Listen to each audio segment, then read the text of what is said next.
And Elizabethton police officers challenging the way the city promotes its policemen, arguing he deserves a raise and back pay. If the officer wins, more than half the department could make that very same argument, and that potentially could cost Elizabethton hundreds of thousands of dollars.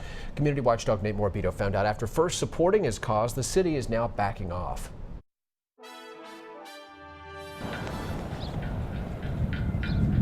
At what point should the city of Elizabethton promote its police officers to corporal and give them a more than $4,000 a year raise? That depends who you ask. The city has no one to blame but itself. And which piece of paper you rely on. There are two different documents that say two different things. Historically, the city's promoted its officers when they reach 6 years of experience with the department, which is laid out in Elizabethton's compensation pay plan. But take a look at the police department's classification plan.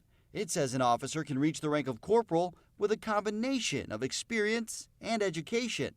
That's why the police chief requested a promotion on behalf of Patrolman Matt Taylor back in November, something the city manager initially approved. But not long after, Jerome Kitchens changed his mind, according to a memo apologizing and saying he made a critical mistake by approving the promotion without getting Human Resources approval. He said HR raised a red flag. One would say it's somewhat sloppy. Kingsport attorney Bruce Shine represents the Southern States Police Benevolent Association, of which the police officer in question is a member. The right thing to do is to be fair to the employees. The officer filed a grievance in December. Just last month, things were looking good for the police officer.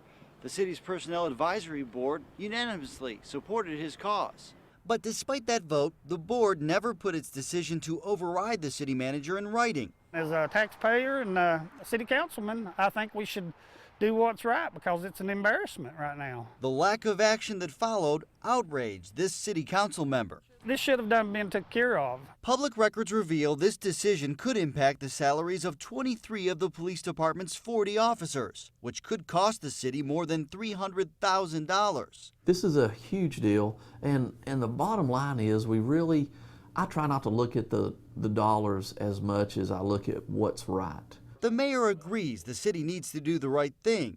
But what is the right thing? We're ready. Just days ago, the city's Personnel Advisory Board met again. And this time, an attorney for the city told members the city council never approved an updated employee classification plan or compensation pay plan in recent years, meaning any decision advisory board members made doesn't matter.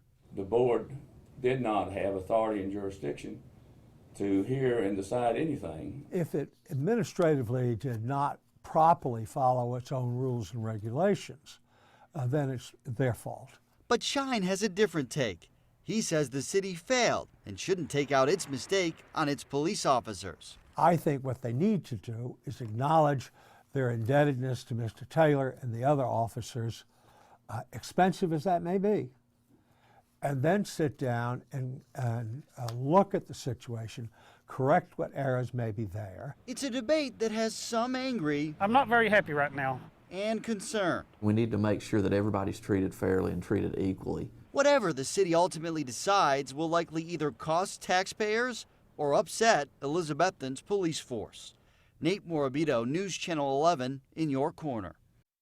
The city's Personnel Advisory Board called a special meeting for February 24th, expected to reverse its original vote of support. The city manager tells us for now he does not want to comment on the situation, telling us, quote, "This is a major issue. I don't want to do wrong by him. I don't want to do wrong by the city."